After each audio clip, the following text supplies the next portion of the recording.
Hello, Kibrang, di ba lang na tayo ngayon ay gumawa ng champorado. Ay, mga balang yuta. So ngayon, lagyan natin ng condense at nilagyan ko na ng evap kanina.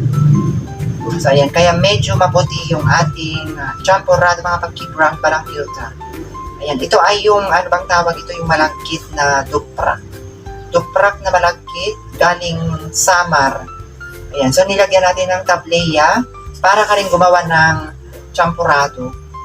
Ay, champurado talaga ito, pero para ka na rin gumawa ng lugaw.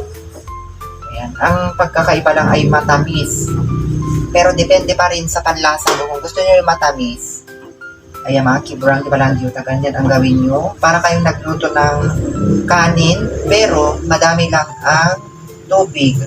At hanggang lumapot yung malagkit dito. Pwede rin yung yung kanin, yung bigas na kanin.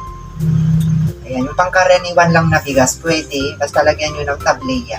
Yung tableya ay galing sa Samar din. Ayan, so nilagyan natin ng tableya yung malagkit. At nilagyan natin ng condense. Ayan, mga kibrang, di ba lang yuta? Ito na yung ating champorado. See you again on my next video. Bye, mga balang yuta.